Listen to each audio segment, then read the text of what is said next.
ingin tahu juga karena ini sudah terlanjur banyak daring, ingin tahu wajahnya.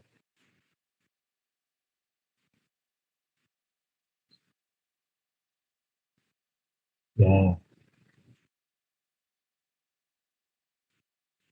Yudhistira Ibrahim, bisa minta tolong difotokan nanti sekarang. Oh, enggak Pak, sebentar Pak. Ya, Intan dibuka.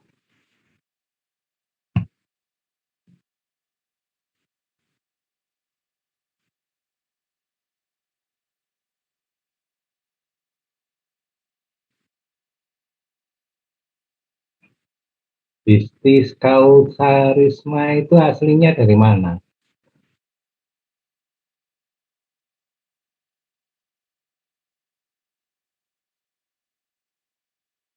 Aslinya dari mana, bisnis? Dari Bismillahirrahmanirrahim dan surat Al-Kausar, Pak. Oh iya, asli mulai. Asli dari Nganjuk. Oh, Nganjuk, ya. Saya pikir dari Arab Saudi kan tuh. Oke, sudah semua? Kalau sudah semua, tolong difoto ya. Wah, ini kalau ketemu di jalan ya nggak tahu saya.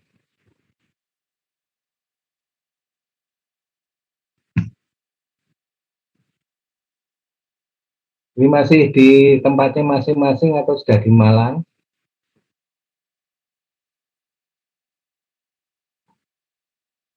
Ada yang di luar Malang? Ada.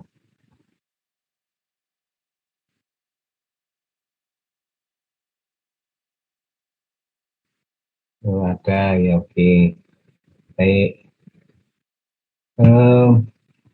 Kita saat ini akan bicara tentang evolusi ya.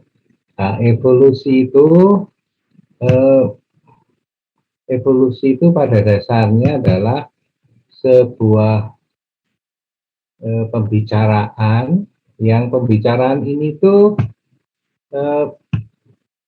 memerlukan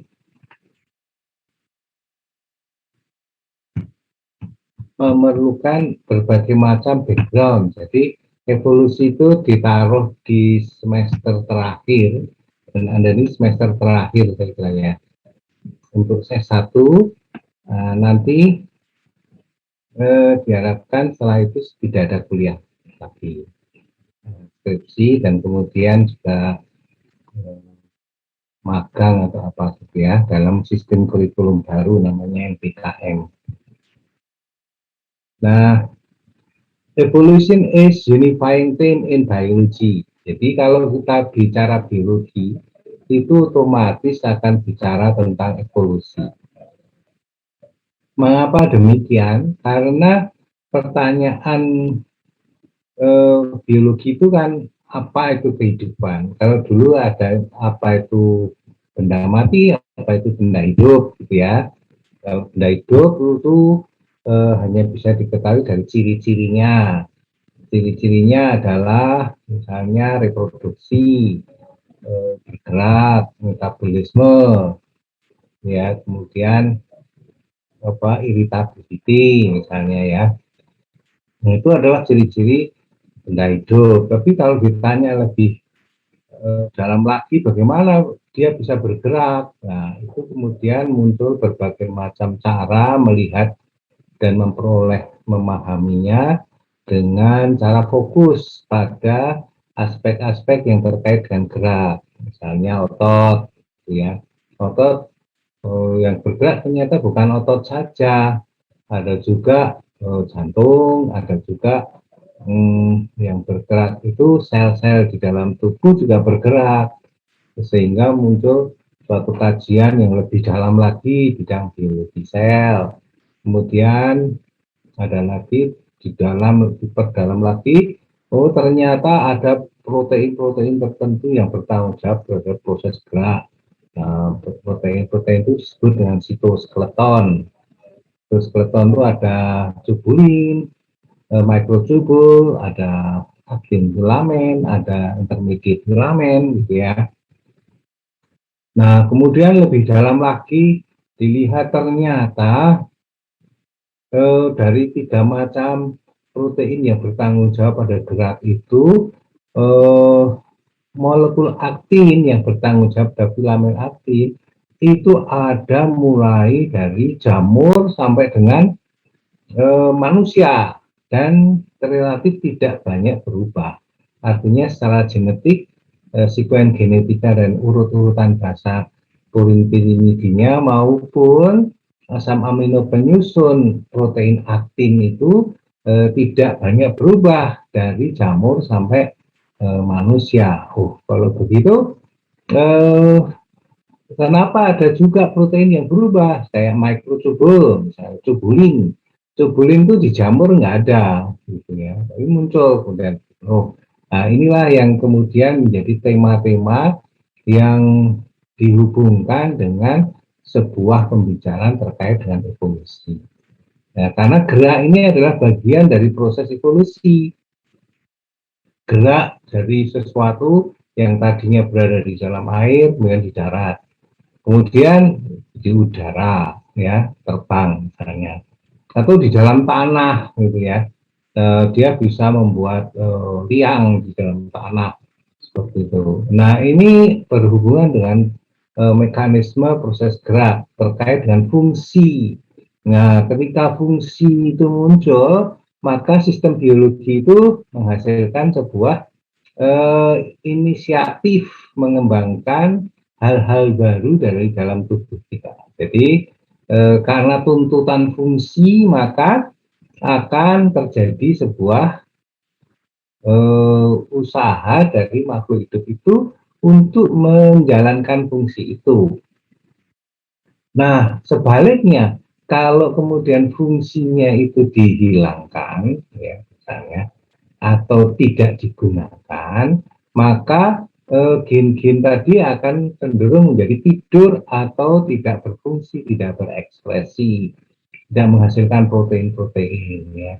Nah, dari situ bisa dipahami adanya sebuah dinamika struktur terkait dengan tuntutan fungsi dari makhluk hidup. Ya, itu adalah sebuah proses evolusi karena kemudian dikaitkan dengan statement Darwin yang mengatakan the selection of the fittest, bahwa ada sebuah proses seleksi yang terkait dengan kesesuaian mereka terhadap lingkungan. Nah, sementara lingkungan itu berubah terus, maka mau tidak mau, ya, mau tidak mau, itu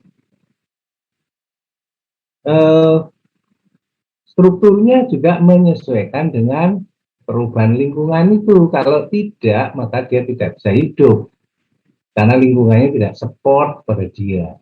Nah, ketika tidak bisa hidup itu namanya terseleksi dan seringkali punah, itu punah, ya, hilang, punah karena tidak tersupport oleh lingkungan. Nah, ini pembicaraan-pembicaraan di bidang evolusi.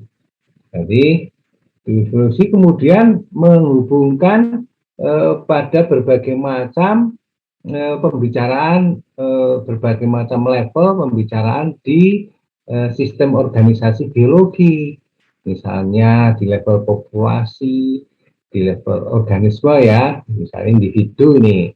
Nah, ada gen, ada protein, fisiologi, perkembangan fisiologi, biotik, population, community, gitu kan. Itu adalah sebuah situasi yang kita sebut dengan environment. Nah, terjadilah sebuah natural selection, seleksi alam terhadap organisme tadi. Nah, organisme tadi itu di skala populasi itu berubah. Jadi perubahan itu adalah perubahan di skala populasi yang diawali di skala individu, gitu ya. Nah, evolusi itu adalah sebuah proses perubahan di skala populasi, bukan di skala individu, gitu ya. Mengapa demikian? Ya karena kalau di skala individu itu belum tentu dia akan merubah populasi. Kalau hanya 1-2 mungkin ya dia sendiri individu tadi akan tereliminasi atau hilang. tetapi populasinya tetap tidak berubah.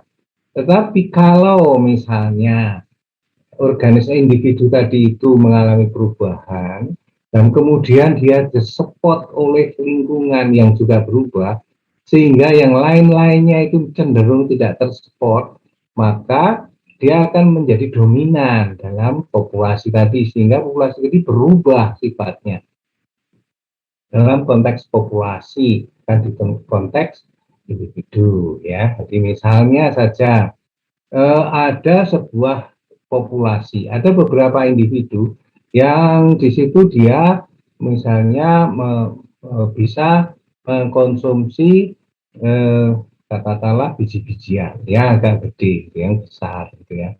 Sementara itu sebetulnya biji-bijian tadi itu bukan merupakan makanan dari populasi itu secara umum.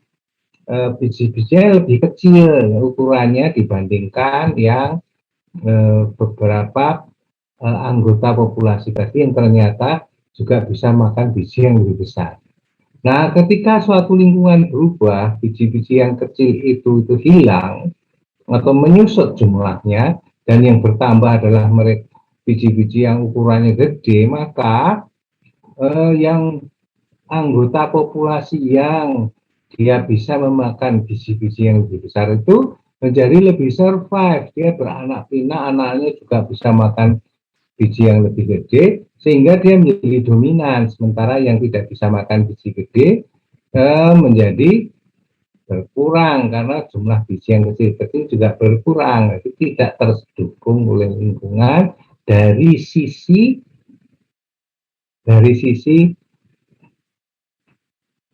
makanan, food supply gitu ya. Nah, ini saya kira sesuatu yang akhirnya kita harus belajar biologi molekuler, belajar fisiologi, anatomi, belajar lingkungan, ekologi. Nah, itu semuanya adalah suatu peristiwa yang merupakan penyatuan temanya itu di evolusi. Sehingga evolusi ada di semester apa namanya akhir ya. Nah, sampai di sini ada pertanyaan.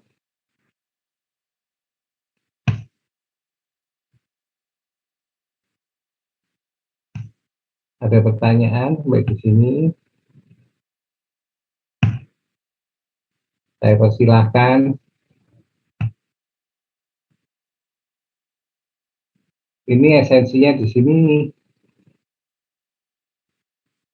Victor, tanya, ada pertanyaan Victor? Masih belum, Prof. Belum? Sudah paham? Sejauh ini masih bisa dipahami. Oh, iya. Kenapa evolusi itu di skala populasi, Victor? Karena kalau terjadinya di seorang individu belum tentu bisa mengubah populasinya. Jadi semisal ada 1-2 orang saja, itu belum tentu bisa mengubah keadaan suatu populasi tersebut. Oke, ya. Jadi kata lain dari sebuah proses evolusi itu adalah perubahan spesies. Ya. Jadi spesies itu adalah pembicaraan di skala populasi, bukan di skala individu ya. Jadi spesies, jadi misalnya apa, tilapia mosambika misalnya ya, ikan gitu. Itu bukan berbicara populasi, tetapi bukan bicara individu, tetapi populasi. Nah, dengan demikian evolusi itu adalah sebuah proses membentuk spesies baru. Ya, evolusi itu sebuah proses membentuk spesies baru. Ya, karena adanya perubahan-perubahan, adanya sebuah proses dominasi dari individu-individu baru yang kemudian muncul dan muncullah spesies baru. Nah, kapan dia bisa dianggap sebagai spesies baru? Ya, dia bisa dianggap spesies baru ketika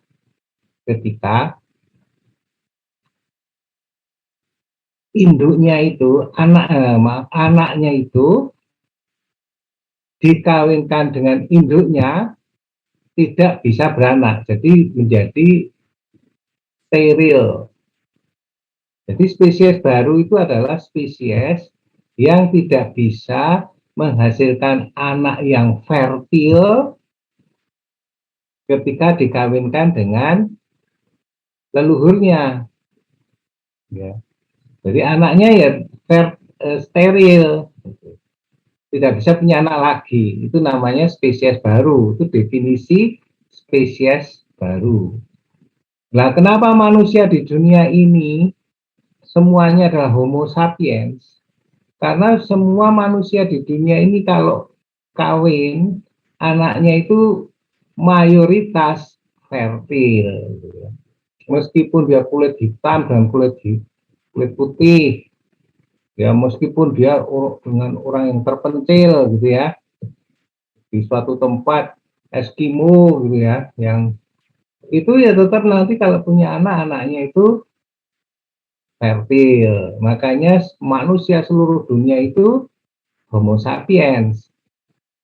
Kalau ada misalnya Homo neanderthal masih hidup, masih ada, maka Homo sapiens itu kalau menikah dengan Homo neanderthal misalnya, namanya steril, ya.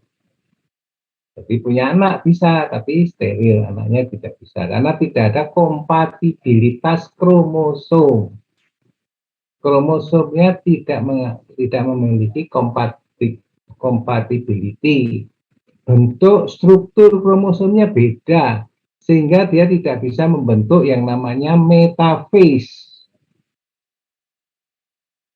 Karena tidak bisa membentuk metaphase, ya tidak bisa membelah, tidak bisa terjadi spermatositogenesis atau tidak bisa terbentuk adanya oogenesis, ya.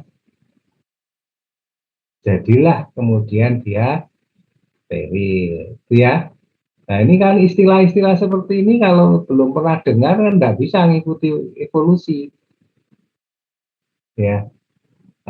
Seringkali permasalahannya itu adalah evolusi dibicarakan orang di luaran sana yang tidak memiliki pengetahuan cukup membahas evolusi. Seringkali nggak melihat itu.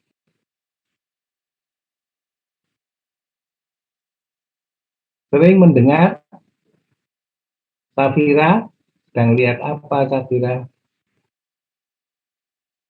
Sering mendengar pembicaraan evolusi oleh orang-orang yang tidak memiliki kecukupan pengetahuan berbicara evolusi.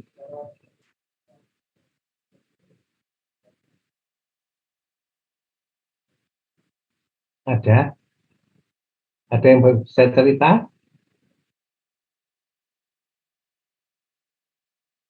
Distira mau cerita? Boleh itu mic-nya. Halo Pak, apakah saya terdengar? Oh ya. Halo? Jadi Oke. di luaran sana sering nggak melihat orang berbicara evolusi, tapi pengetahuannya kurang untuk berbicara tentang evolusi. Kalau dari pengalaman saya Pak, walaupun nggak terlalu sering, cuman itu sudah jadi kayak hal umum gitu loh Pak. Apalagi kalau di media sosial ya Pak. Itu walaupun banyak yang buat seperti lelucon, tapi memang dari kata Bapak tuh betul Pak. Jadi banyak yang ngomong tentang evolusi, walaupun dasarnya itu kurang atau bahkan tidak ada gitu Pak. Jadi hanya sekedar ngomong, hanya mendapatkan dari informasi dari luar gitu Pak. Kalau saya pribadi ya Pak. Ya, itu kalau hanya sekedar ngomong itu untuk ngobrol santai itu enggak masalah ya. Tetapi kalau itu kemudian diceramahkan, dihubung-hubungkan, misalnya dengan agama, dengan politik, apalagi ya, ini menjadi masalah gitu. Ya, jadi mengapa menjadi masalah? Karena tidak paham. Hitler saja yang pimpinan Jerman itu nggak paham evolusi. Dia bilang Deutsch über alles. Deutsch über alles itu bangsa Jerman itu adalah bangsa yang unggul di dunia dan dia layak untuk mengontrol dunia. Itu. Ini dasarnya dia teori evolusi. Karena orang Jerman itu sudah melalui suatu proses perjalanan hidup yang menurut dia itu menjadikan dia unggul. Ya, padahal teori evolusi itu yang unggul saat ini belum tentu unggul di masa yang akan datang. Mengapa? Ya, karena lingkungannya berubah. Ya, lingkungannya berubah. Nah, Anda itu misalnya ya jangan mengharapkan seperti ayahnya atau ibunya atau kakeknya, karena mereka punya periode waktu sendiri. Anda juga nanti punya periode waktu yang berbeda, dan itu kemampuan untuk melakukan adaptasi, untuk melakukan berbagai macam inovasi, pemikiran, itu menjadi utama, bukan menyontoh yang sudah berhasil di masa lalu, gitu ya. Ya, menjadikan referensi boleh, tapi dicontoh 100% nggak bisa. Ya, nanti juga kalau Anda besar dan sudah menikah, punya anak, Anda juga harus sadar bahwa anak Anda itu akan berada di zaman yang berbeda dengan Anda. Dengan demikian, persiapkanlah anak Anda itu untuk mampu hidup, survive di zamannya. Gitu ya. Jangan diminta seperti zaman Anda. Gitu. Zaman Anda itu akan berubah. Jadi, Hitler itu salah. Kurang pengetahuan, tapi kemudian dijadikan sebagai kebijakan politik. Ya. Jadi masalah besar. Perang dunia gitu kan. Itu ya. Salah berpikir kecil dilakukan oleh orang yang memiliki power, menjadi masalah gitu. Nah, juga nanti di tempat-tempat ibadah itu seringkali itu dikatakan bahwa manusia kok berasal dari kera, masa gitu kan.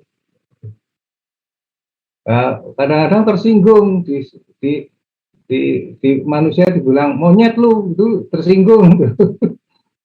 Monyet lu, tersinggung. Padahal sebetulnya monyet itu belum tentu lebih rendah dari kita. Nah, coba Anda suruh manjat seperti monyet, bisa enggak?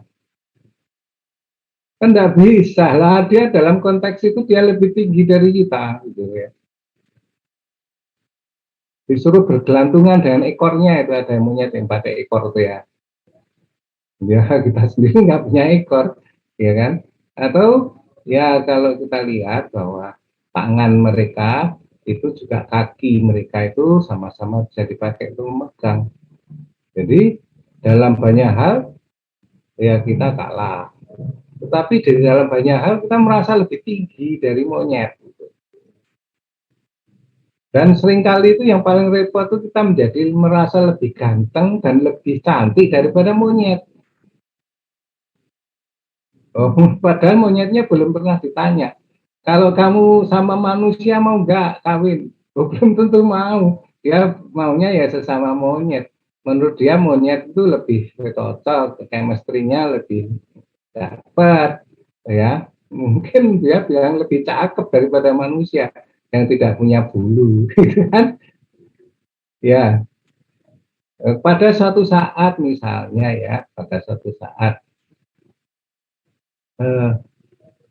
katanya manusia itu sekarang mulai jarang menggunakan gigi karena zaman dulu tuh makanannya keras-keras, ya daging yang masih mentah gitu, kadang terus setengah matang, setelah mengenal api kemudian memasak. Sekarang itu orang makannya ya itu apa namanya, yang lunak-lunak, nasi ya dimasak, terus kemudian poding, makanya poding nggak perlu dikunyah kan, langsung ditelan ya.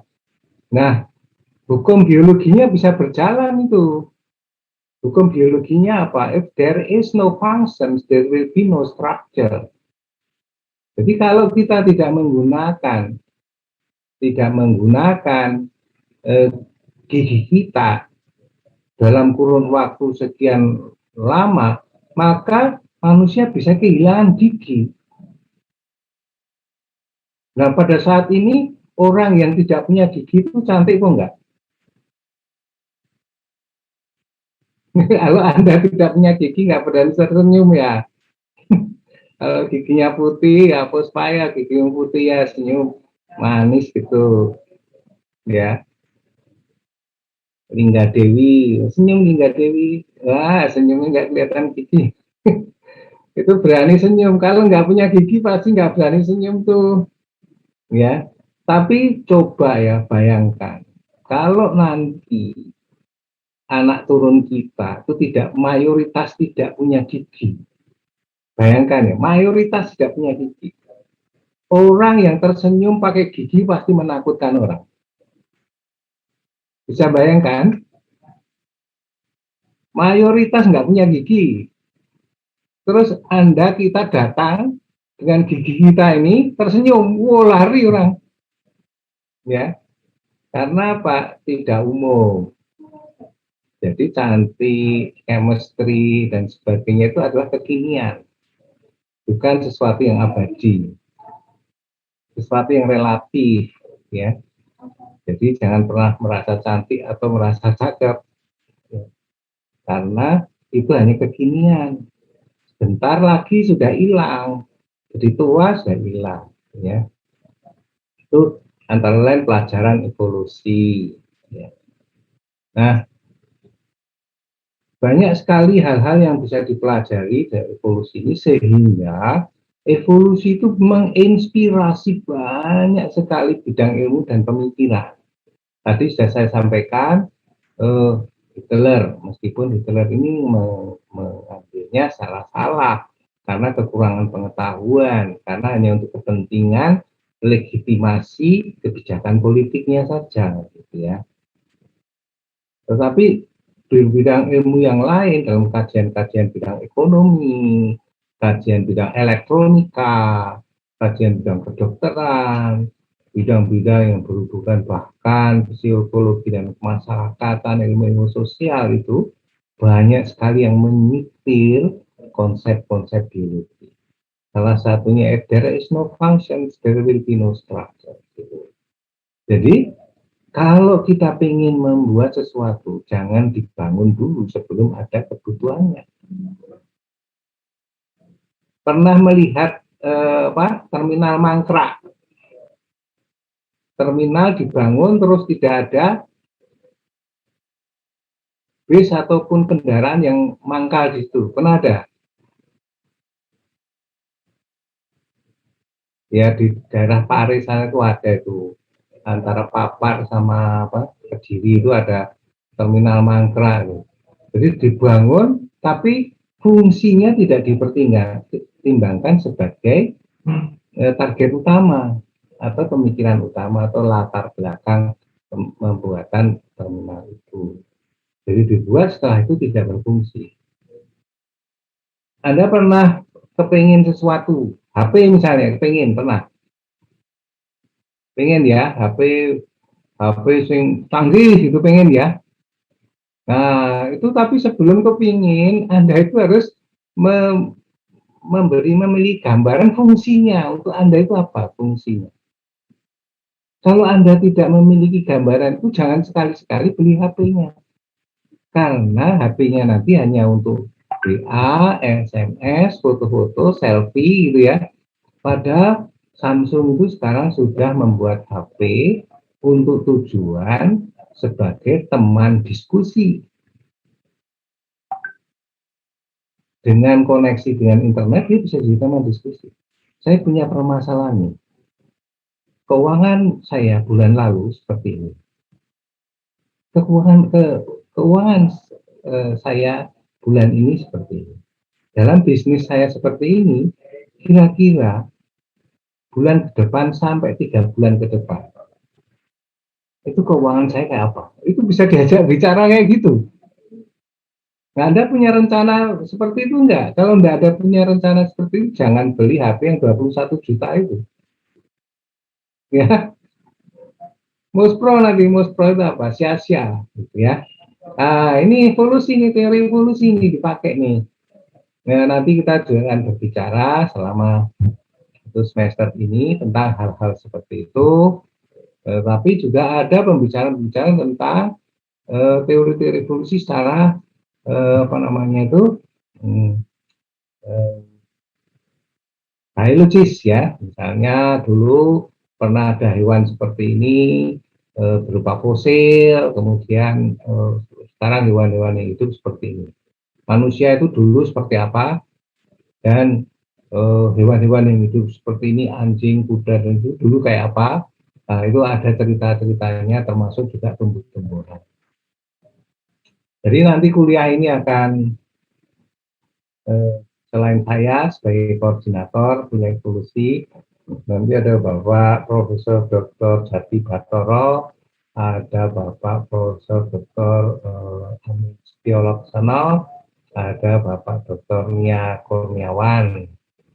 Jadi ada 4 dosen yang mengampu mata kuliah evolusi ini. Nah, harapannya ini akan menjadi bagian dari perspektif berpikir alumni biologi.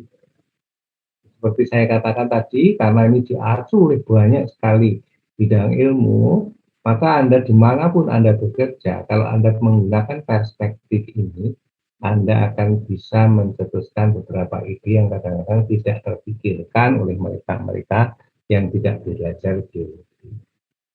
Jadi ini adalah salah satu tujuan mata kuliah biologi, ya, evolusi ini ya. Jadi itu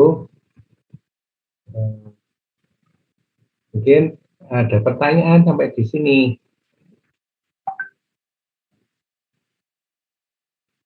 Ada? Menarik nggak bicara tentang evolusi ini kira-kira? Gimana Puspa, menarik nggak? Iya Pak, apa suara saya dapat terdengar? Ya, kalau menurut saya menarik Pak mata kuliah ini. Kemudian saya ada pertanyaan Pak, Ya, silahkan. tapi jadi kan untuk evolusi itu perubahan ya Pak, dimana itu karena ada dominasi perubahan di tingkat spesies. Nah itu bisa Pak perubahan populasi itu dapat apa ya? Dapat mempengaruhi perubahan komunitasnya juga ya Pak. Ya. Ya jelas kalau populasi itu kan anggota komunitas ya. Jadi dalam satu ekosistem, ya jelas kalau terjadi perubahan satu spesies atau kelompok hewan, itu tentu akan mempengaruhi juga anggota kelompok spesies yang lain. Karena perilakunya berubah, ya, apa yang dibutuhkan berubah, gitu kan, sehingga itu semua tentu akan menghasilkan banyak perubahan, perubahan dari sisi fisiologisnya, perubahan dari needs, perebutan makanannya, perubahan kompetisi dan sebagainya. Ya, jadi saya kira itu akan terjadi perubahan. Jadi ada satu hal yang menarik sebenarnya dalam evolusi ini. Evolusi ini kan sebetulnya basisnya kan perkawinan ya. Perkawinan. Jadi perkawinan antara individu satu dengan individu yang lain itu akan menghasilkan anak turun yang tidak pernah sama dengan induknya. Jadi kita itu tidak pernah sama dengan ayah ibu kita, tetapi mirip ya. Jadi Brigita itu dari Manado ya? Dari mana teman? Dari Depok, Pak. Depok. Tapi keturunan Manado. Oh, enggak, Batak, Pak. Oh, Batak ya. Brigita itu ayah ibunya Batak juga. Ayah saya Batak, ibu saya Jawa. Eh, eh, Brigita itu lebih Jawa atau lebih Batak? Nggak tahu, Pak. Menurut Brigita lebih mirip ayah atau lebih mirip ibu? Condong ke ayah, Pak. Condong ke ayah ya. Ya, tapi tidak, yang jelas Brigita berbeda dengan ayah karena Brigita perempuan, ayahnya laki-laki.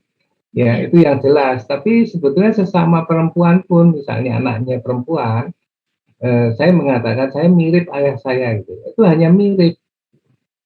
Ya, kalau kita menggunakan DNA fingerprinting, ya, fingerprinting itu sidik jari DNA, kita akan selalu menjumpai banding DNA yang tidak sama dengan ayah maupun ibu. Jadi ayah dan ibu tidak ada.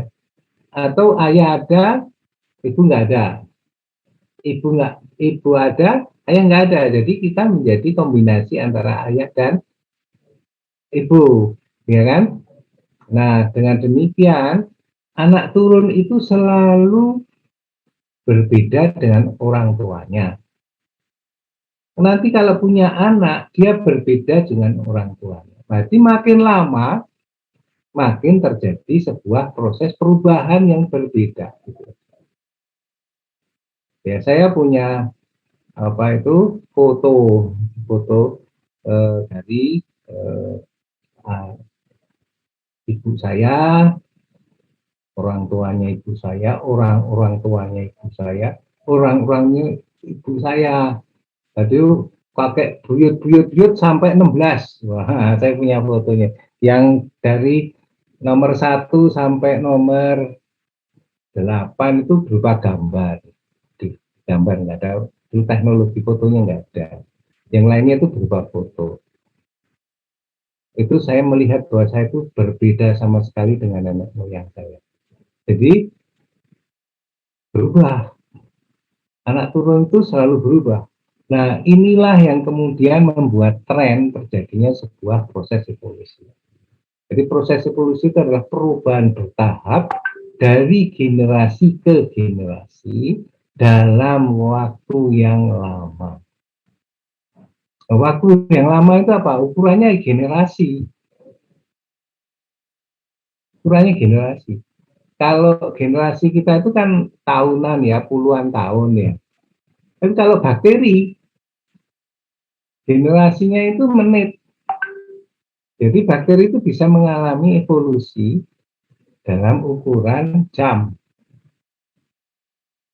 Nah, maka ada istilah resistensi antibiotik dan sebagainya itu. Pernah dengar? Ya, itu adalah sebuah proses evolusi di tingkat jasad rene. Karena kecepatan reproduksinya. Jadi lama itu relatif. Jadi proses perubahan dari waktu ke waktu dalam jangka waktu lama untuk akhirnya ending dari proses evolusi itu adalah terbentuknya spesies baru. Terbentuknya spesies baru. Oke. Itu ya.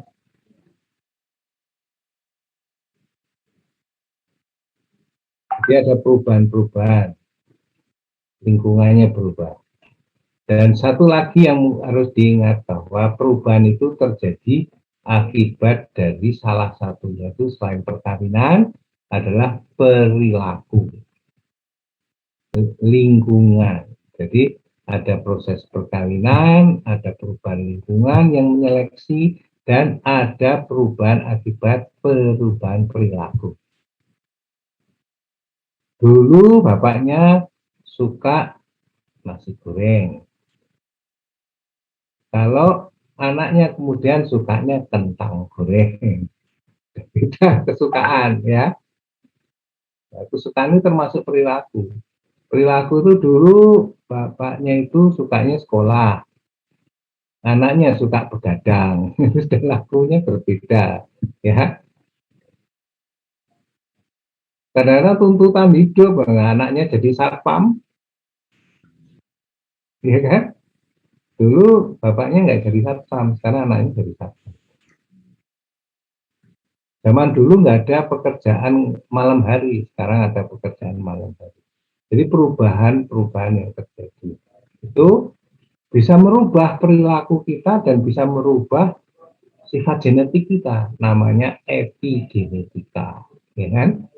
Jadi epigenetika itu adalah sebuah perubahan akibat dari perubahan perilaku, perubahan lingkungan, merubah genetik. Jadi dengan demikian patut dicatat bahwa kalau kita itu ingin menghasilkan generasi yang lebih baik, maka perilaku kita harus kita set agar anak turun kita itu, karena genetik ini menjadi pengaruh genetik masalahnya, menjadi orang-orang dengan genetika seperti kebiasaan-kebiasaan kita. Bukan kebiasaannya sama, bukan, tapi pengaruhnya. Jadi ada induksi-induksi protein dan ekspresi gen yang menyebabkan dia kemudian menjadi sebuah DNA baru. Namanya epigenetik. Ada yang dari Madura yang bisa bahasa Madura. Kalau Brigita, kamu bahasa Batak bisa? Nggak bisa, Pak. Nggak bisa. Bahasa Jawa Bisa sedikit. bisa sedikit.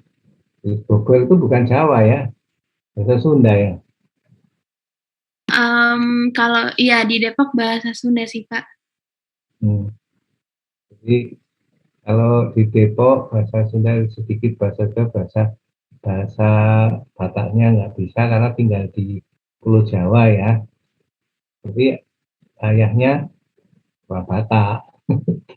Jadi ada perubahan ya. Perubahan ini nanti kamu sekarang merasa mirip bapak. Karena perilakumu itu lebih cenderung Jawa, mungkin kamu perilakunya lebih cenderung menjadi orang Jawa atau orang Sunda karena lingkunganmu di situ. Ya. Pernah mengamati misalnya orang Jepang. Orang Jepang itu kalau jalan kaki dan sebagainya itu khas. Ya. Orang Jawa ya khas. Mungkin di kita ini kalau jalan sudah tidak dikira orang Batak lagi, walaupun wajahnya ada wajah Bataknya, gitu ya. Nah, ini perubahan perilaku. Itu bagian dari proses evolusi. Ya. Nah, ketika sebuah spesies itu terisolasi. Terisolasi itu apa? Isolasi itu tidak pernah berinteraksi dengan dunia luar. Maka dia akan mengalami konserv. Karena kan tadi yang dipengaruhi kan perkawinan, ya kan? Kemudian lingkungan yang mempengaruhi evolusi tadi ya. Kemudian perilaku ya. Yang lingkungan dan perilaku ini adalah sesuatu yang memerlukan sebuah interaksi dengan dunia luar, dengan spesies lain, dengan organisme yang lain, dengan strain-strain yang lain, gitu ya. Nah, kalau terisolasi maka apa yang akan terjadi kira-kira?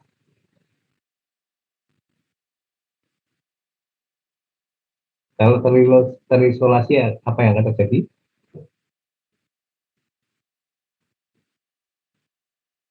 Apa? Jadi PR ya. Jadi kalau kita mengisolasi diri kita, sekelompok orang mengisolasi diri, maka apa yang akan terjadi? Menjadi lebih kuat atau menjadi lebih lemah? Menjadi bisa survive atau justru cenderung akan punah? Bisa berpikir sampai ke situ? Dimas, bisa Dimas? Ya Bapak, cukup bisa dimengerti. Bisa ya, sampai ke sana ya. Kalau didiskusikan nanti minggu depan kita bicarakan. Oke, tapi yang bicara banyak mahasiswanya, bukan saya. Jadi apakah kalau terisolasi itu akan menjadi lebih bisa survive atau justru akan punah? Menjadi kuat atau menjadi lemah? Itu ya. Oke, jadi saya kira nggak ada pertanyaan, kuliah sampai di sini dulu, itu introduction-nya. Jadwalnya belum saya buat. Nanti pada minggu ini saya kira akan saya buat, saya taruh di apa, di sistem informasi apa mahasiswa ya. Ya, Pak. Ya, saya kira kalau ada pertanyaan enggak dari 133 Eh, mahasiswa ada? Permisi Pak, Pak Setiman, G. Ya. Saya izin bertanya Pak, perkenalkan nama saya Yusra Ibrahim dari kelas A. Yang mengenai epigenetik Pak, itu kan tadi kata Bapak ini lebih ke perilaku ya Pak dalam lingkungan. Jadi secara apa ya, secara nggak langsung kalau sering itu kan nanti ada kayak induksi untuk jadi memunculkan sifat sifat baru gitu ya Pak. Nah, kalau dari cerita Bapak tadi yang mengenai sejarah ya Pak, yang orang-orang banyak yang bisa dikatakan mengambil informasi yang salah atau mungkin kurang teliti, itu apakah juga bisa dari hal ini ya Pak? Jadi kalau secara epigenetik itu mereka karena terlalu banyak kurang banyak diingatkan atau disuruh banyak itu jadi lama-lama jadi kayak mereka tetap gampang jatuh untuk ngambil informasi yang salah gitu Pak, kayak tadi kata Bapak yang dari Tuan Hitler yang mungkin salah pengertiannya gitu, apakah juga bisa ya Pak dari apa namanya lingkungan yang cara pendidikannya atau mungkin dari cara gaya hidupnya gitu Pak, apakah itu bisa ya Pak? Ini kalau misalnya saya menjadi penguasa ya, setelah menjadi penguasa itu kan banyak orang tergantung pada saya ya. Biasanya kan di situ banyak ABS, tahu ABS, asal bapak senang, ya. Nah itu akhirnya dia akan memberikan disinformasi kan kepentingan dirinya, sehingga kadang-kadang menyanjung. Nah setelah itu akibatnya adalah dia akan mengalami informasi yang salah, informasi yang membuat dia memiliki pikiran yang salah. Nah, kalau di dunia akademik seperti ini tuh nyaman, karena apa? Kita tidak punya kepentingan selain kepentingan mencari ilmu, itu tidak ada kepentingan lah. Karena tidak ada kepentingan yang lain, kita menjadi lebih fair. Nah, suasana seperti ini kadang-kadang tidak ada di luar. Nah, untuk itu kalau tidak kalau dalam satu forum suasananya tidak seperti itu, ya lebih baik diam atau pelan-pelan pergi. Pelan-pelan pergi ya. Jadi supaya kita tidak apa namanya, ya kadang-kadang kita juga bisa terdistorsi gitu ya. Di pikiran kita itu menjadi terpolarisasi, itu repot ya. Terpolarisasi itu benar sama salah. Padahal di dunia ini nggak ada benar, nggak ada salah. Tergantung waktunya, tergantung saatnya. Nggak ada pinter, nggak ada bodoh. Karena apa? Ya saya ini dianggap pinter karena forumnya ya forum seperti ini. Di kampus. Ya. Tetapi kalau saya disuruh jadi tukang batu, atau PKL di pinggir jalan itu, saya kan menjadi orang yang paling goblok mungkin ya. Bisa dipahami? Ya. Nggak bisa Pak, bisa. Jadi lantas evolusi itu juga begitu. Ketika satu spesies itu kecil, kadang-kadang dia itu apa namanya itu kelihatan lemah gitu. Tapi kalau lingkungannya berubah dan dia lebih tersupport oleh lingkungannya yang baru, dia akan dominan, menjadi kuat. Jadi Hitler tadi salah karena dia menganggap bangsa Jerman itu bangsa unggul ya saat itu. Saat nantinya belum tentu. Ya. Nah, hukumnya hanya satu tadi yang saya minta untuk jadi PR, isolasi. Itu berakibat apa? Gitu. Ini hukum evolusinya di isolasi ini. Ya, menjadi apa itu isolasi ini?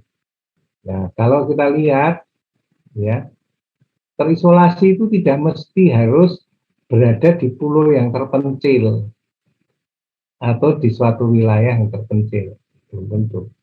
Isolasi itu bisa terjadi karena pikiran kita sendiri yang tidak mau menerima pikiran orang lain, membatasi diri. Baper juga bisa, atau caper bisa juga, karena dia sebenarnya sudah mengkotakkan dirinya sendiri. Mudah tersinggung, itu juga merupakan bagian dari isolasi. Mudah tersinggung, wah nggak mau sama dia, sering menyakitkan hati. Ya nggak perlu, ya dilihat aja, didengar aja. Kalau kita tidak bisa menanggapi, ya sudah satu tahun. Intan, kamu raise hand ya. Mau bertanya? Oh, mohon maaf Pak, tidak memencet raise hand Pak. Oh iya, Pak. Oh, Iya. Oke. Ternyata kursor saya yang berupa raise hand dan ada di kotamu, saya pikir kamu raise hand. Oke. Ya. Ada pertanyaan lagi? Permisi Pak, saya Nurani Rosyanda dari kelas A. Saya izin bertanya, mungkin sedikit menyambung soal kapasitas. Mungkin kadang ada orang-orang yang membahas suatu evolusi, dan misalnya kadang orang-orang ini juga berpendapat evolusi. Kan kalau misalnya kita tahu juga evolusi ini kan bisa terjadi karena memang ada suatu alasan yang mendasari, entah itu dari proses adaptasi individunya atau mungkin dari faktor yang lain, misal lingkungan atau mungkin perubahan perilaku dan sebagainya. Nah, itu apakah suatu evolusi ini bisa dikategorikan sebagai evolusi yang baik itu atau tidak, itu apakah bisa dikategorikan seperti itu Pak, atau mungkin dari evolusi atau seluruh evolusi ini selalu bisa dianggap sebagai perubahan yang baik apabila memang dari proses perubahan yang terjadi ini memang memiliki keuntungannya sendiri atau mungkin dari individu ataupun ke lingkungannya sendiri, begitu Pak. Yang pertama, di dalam alam ini tidak ada yang baik, tidak ada yang buruk. Kejadiannya itu objektif saja. Jadi kita menjadi manusia seperti ini, apa ini kebaikan atau keburukan, sebetulnya ya netral-netral saja. Baik atau buruk itu sebetulnya sesuatu yang berdasarkan atas sebuah perspektif. Kalau dia memiliki perspektif jangka panjang, semakin panjang perspektifnya itu, dasar filosofinya juga panjang, itu akan menjadi semakin baik. Tetapi menjadi semakin baik itu bisa jadi menjadi masalah bagi kebanyakan orang. Misalnya ya, saya ingin kebaikan saya ini sampai dunia akhirat. Berarti saya harus memiliki sebuah strategi pemikiran dan juga kemudian sikap-sikap yang di masyarakat itu barangkali saya minoritas. Kalau kemudian saya itu menerapkan ini, maka pertama akan terasa aneh. Itu kebanyakan orang dengan perspektif panjang itu selalu dianggap aneh, bahkan gila, gitu ya. Ya, itu kejadiannya seperti itu. Tapi orang yang seperti itu adalah orang-orang yang akan merubah dunia. Kalau pikirannya pendek-pendek, kayaknya saat ini itu jadi kebanyakan orang. Nah, proses evolusi itu sebetulnya adalah sebuah proses. Ya proses saja, bukan baik atau buruk. Baik dan buruknya itu tergantung dari perspektif yang dipakai untuk menanggapi fenomena ini. Jadi saya kira begitu ya. Jadi kalau seringkali kan yang dibenturkan itu biasanya antara kepercayaan agama dengan teori evolusi. Nah, teori evolusi itu sebetulnya beda ya dengan agama itu. Kan teori evolusi ini berbicara tentang fisik, apa-apa yang teramati secara inderawi. Sementara agama itu bicara tentang percayaan, tentang akhlak, tentang akidah, tentang akhlak ya. Yang itu bukan fisik. Di agama itu orang mulia itu orang yang akhlaknya bagus, akidahnya benar, gitu ya. Bukan fisiknya. Kalau wajahnya seperti monyet atau kera, tapi akhlaknya mulia, itu menurut agama yang mulia dia. Ya, tapi kalau menurut kita jelek, gitu, jelek fisiknya, gitu ya. Nah sekarang dengan demikian sebetulnya tidak perlu dipertentangkan. Belum misalnya ada bilang gini loh, masa kita itu keturunan kera kan jelek. Siapa bilang kera jelek? Ya kita karena menganggap manusia itu ya seperti ini, yang bukan manusia itu kadang-kadang dianggap jelek. Kecoa itu jelek atau tidak? Jadi nggak bisa bilang jelek, tidak itu. Kecoa ya kecoa gitu kan. Jangan bandingkan kecoa dengan diri kita, gitu kan. Kita manusia, dia kecoa. Kalau mau membandingkan dalam konteks taksonomi bisa. Tapi kalau dalam harkat martabat sebuah kemuliaan, ya tidak bisa dibandingkan.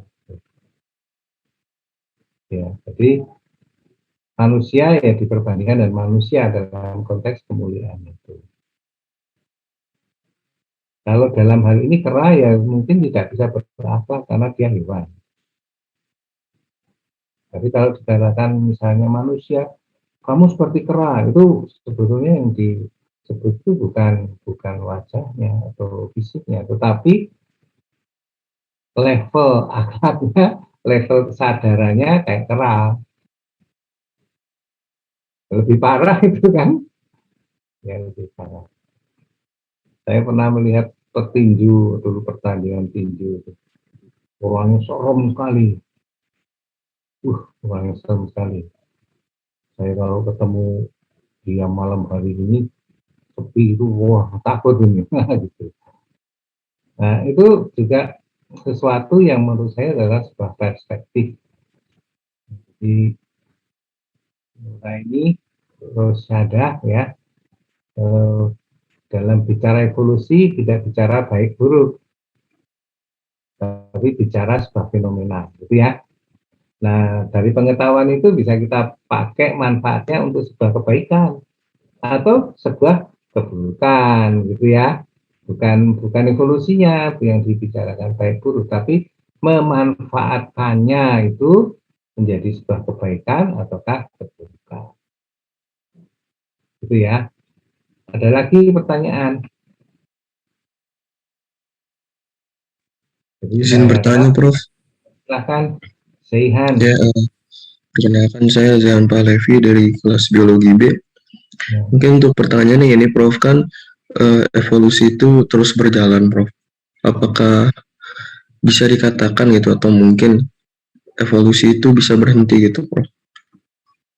Itu sih, Prof. Sebetulnya kalau eh, alam ini itu tidak ada yang abadi. Yang abadi adalah perubahan itu sendiri. Jadi kita sendiri tidak akan abadi. Dalam konteks fisik ya, yang abadi apa? Perubahan itu sendiri. Jadi perubahan itu akan terjadi terus-menerus, sehingga makhluk hidup yang tergantung pada alam, dia harus berubah. Kalau dia tidak berubah sesuai dengan perubahan alam, maka dia akan terseleksi dan punah karena tidak tersupport oleh alam, makanannya, udaranya, ruangnya, ya,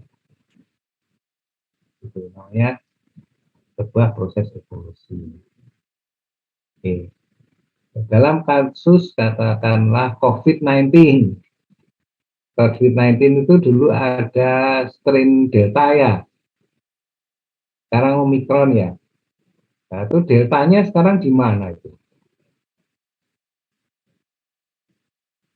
Deltanya ya udah punah.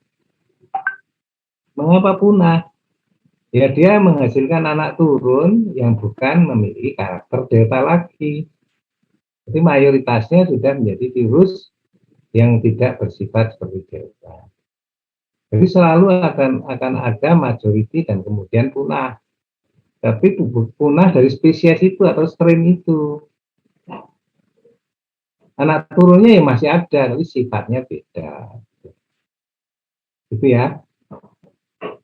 Jadi tetap akan ada terus selama lingkungannya ada, selama alam semesta raya ini ada, gitu, Jehan. Bisa dipahami, Jehan? Bisa, Bro. Terima kasih banyak, Bro. Oke, ada pertanyaan lagi? Permisi, Prof. Ya, Wanda. Ya, saya Wanda Harisma dari kelas B, izin bertanya, Prof. Kalau misal tadi kata Prof, itu kan lingkungan itu terus berubah karena ada proses evolusi begitu. Nah, kalau misal kita sekarang itu menganggap bahwa orang tua kita itu lebih tertinggal dari kita, apakah berarti di masa yang akan datang bisa jadi kita itu memiliki potensi untuk tidak bisa survive atau tidak bisa beradaptasi dengan teknologi yang semakin maju begitu, Prof. Ya, nanti tadi. Halo, apakah suara saya terdengar? Terdengar. Ini itu sebetulnya nanti berhubungan dengan PR-nya tadi itu tentang isolasi tadi. Tentang isolasi, pertanyaannya kemudian adalah mengapa manusia sekarang ini merajai atau menyebar dan mengendalikan dunia dibandingkan dengan hewan-hewan yang lain. Orang-orang sering mengatakan karena punya pikiran.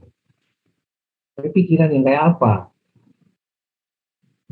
Sebab kalau misalnya Jehan sering pergi ke hutan, hiking, itu nggak sehat. Iya, Pak. Sering naik gunung, Pak. Sering naik gunung. Jehan, kalau kamu ditaruh di sebuah pulau terpencil dengan seekor simpanse, tanpa bekal apa-apa, yang akan survive siapa?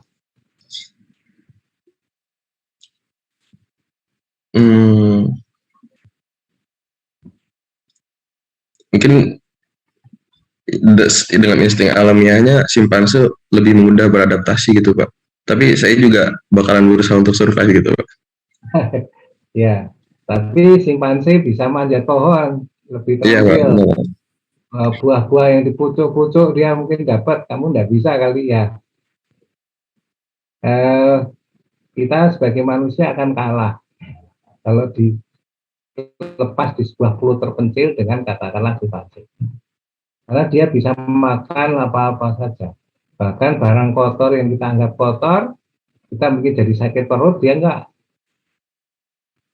Dan dia punya masih punya orisinalitas sensor, mengetahui buah ini bisa dimakan, buah ini nggak bisa dimakan, kita sudah hilang itu, ya.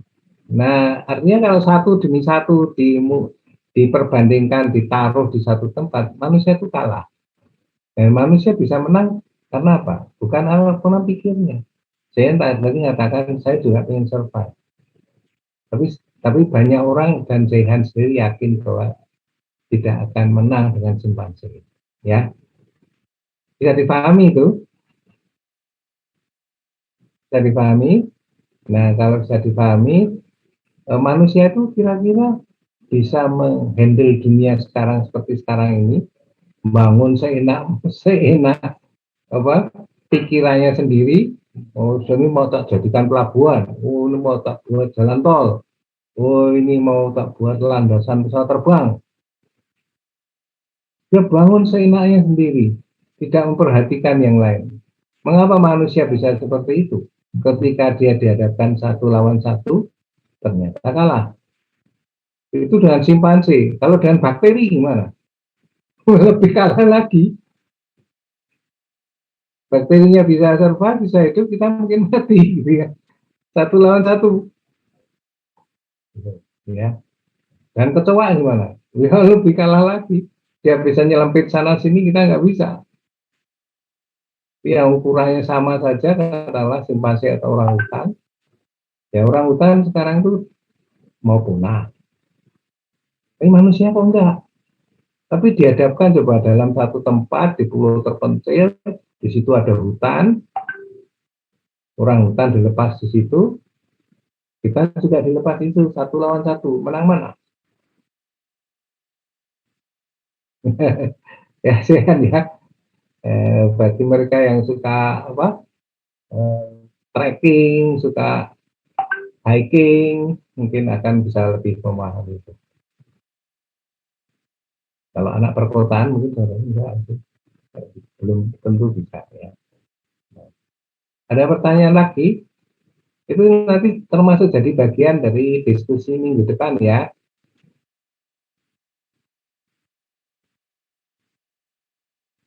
Baik, Prof. Terima kasih, Prof. Sudah? Terima kasih. Kalau nggak ada pertanyaan lagi, kita akhiri ya pertemuan kali ini. Assalamualaikum. Sudah difoto tadi istilah? Oke Pak, tadi ini yang terakhir saya sudah foto lagi Pak untuk melihat jumlah partisipan sudah mendekati 140. Bisnis dibuka kameranya Nuraini, ya Aulia. Bisnis kemana nih? Kaut Sarisma. Iya, sedang membuka kamera, Prof. Oke, Anggi.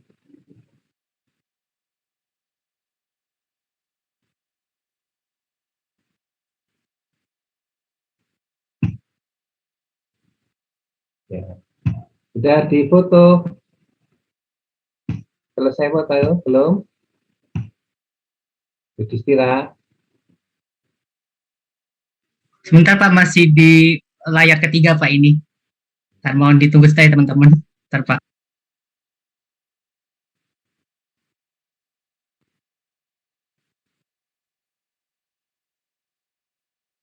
Wah, dia Aulia di mobil ini. Yang perjalanan kemana? Nenek saya ini Pak, ulang tahun jadi lagi pada mau kumpul. Gitu ya. Selamat ulang tahun untuk neneknya. Iya, terima kasih banyak Pak. Ya. Paling neneknya ya seusia saya. Seusia cucu saya nih ya. Sudah? Sudah Pak. Makasih. Saya akhiri. Assalamualaikum warahmatullahi wabarakatuh. Waalaikumsalam warahmatullahi wabarakatuh. Terima kasih banyak Pak.